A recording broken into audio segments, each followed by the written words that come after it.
Good morning. Welcome to part 2 of my recovery. Before I start on Brooks Rehab, I just wanted to say that no matter how bad you felt or how bad you feel, if you have a similar injury to me, believe me, it does get better.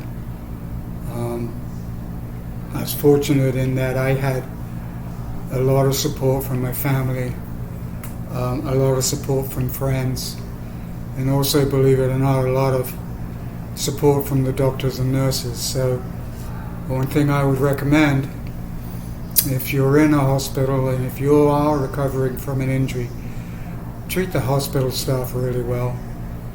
Even though you may be feeling neglected or if a buzzer's going off and you're like, come in here and turn the damn thing off.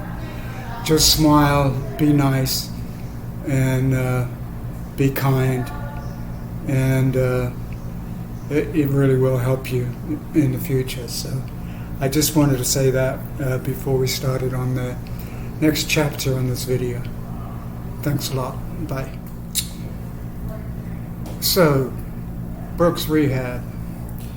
I get transferred from the UF hospital to Brooks Rehab. I think it's the 4th floor where they have the spinal cord injury. So I arrived there, still unable to talk. I still have a trach in my throat, and didn't really know what to expect, not respect. But there I am back in the hospital bed again. The nice thing about the room that I was in, it also had a sofa that was a pull-out bed, which allowed my wife to stay, my brother to stay, both of my sister-in-laws, and both of my brothers. So that really helped me, because to be honest with you, when I first got to Brooks, I was terrified of the night. I was terrified that I would die. I was terrified that something would happen to me. And it was a scary time for me. But things got better as I got introduced to the people that were going to be taking care of me, the therapists. I had met a series of doctors that would come in and a series of therapists that would come in. Even 2 girls that came in and played instruments for me. They would allow me to bang on a drum or something like that. So it was very interesting. I had a speech therapist. I had to learn how to speak again when they took the trach out. I also had to learn how to swallow again.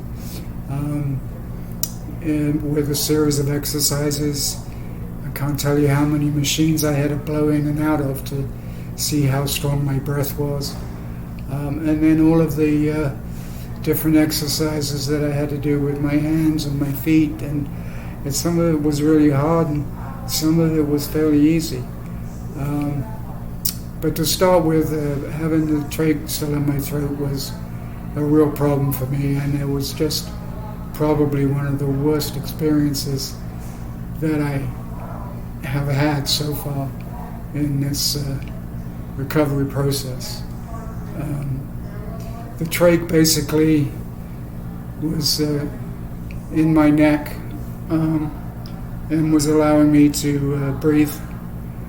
At some point, somebody replaced it with a larger trach than I was supposed to have, or they didn't have one, or I can't remember exactly what happened, but at any rate, it was causing me a real problem.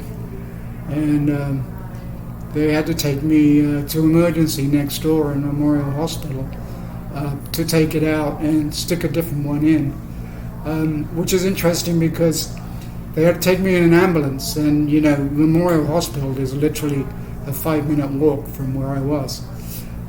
So fortunately, my wife and I arrived in the emergency room, and they came in and they said, what's going on, blah, blah, blah. And of course I couldn't talk, so my wife had to explain. And then of course, they ask you what kind of drugs you're on, and they have to give you all of that kind of stuff, and where you're from, and how did this happen. And so in that, they said, okay, we're going to go find a new trach for you and put it in. In the meantime, because I was in the emergency room at the hospital, there had been some kind of shooting, and I don't know whether you've ever seen this, but I've seen it on TV, but I never really thought that it would happen. And hold up 1 second, I got to stop. Anyway, I'm sorry, nurse came in.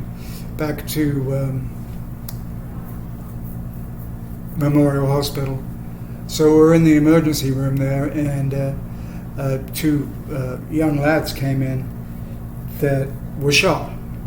And they had to do, I can't remember what they call it in the medical world, but everybody just drops everything and starts running around doing triage on these poor kids. And like, when I saw one of them go by, he could only been about 16, and it was kind of horrifying to see that. So we got held up. So bearing in mind that I was in there for quite a long time, and finally they came and replaced my trach, and then I think it was a Saturday night. So we waited a long time for another ambulance to come and move me 500 yards back into Brooks Hospital.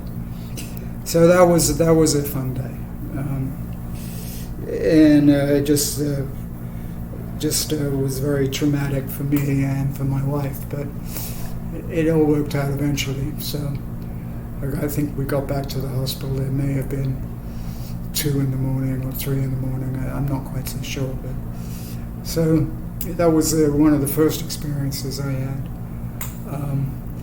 The other thing was I was having issues with my stomach. I think I was either having constipation or diarrhea or whatever that was. So they recommended that I should have an x-ray. So they x-rayed my stomach, and again I had to go back over to Memorial. There's actually a bridge that takes you across. One of my doctors said, don't ever go across that bridge. I don't know why, but apparently he didn't like Memorial too much, but they were pretty good to me. So having an x-ray on my belly to see what was going on inside, and you go over there and you're in a wheelchair or gurney. I think I was in a gurney, and then the people there in the x-ray didn't realize that I was a quadriplegic. So first of all they had to go find a Hoyer and then put me in, and then they had to put a board behind my back so they could take the x-rays, and the poor girl was trying to put the board in by herself. She didn't have any help, and of course I fell back and hit my head on the board, and that was not a good experience. And of course, bear in mind I've got all of these nuts and bolts in my neck, and I still had stitches, so that was pretty scary.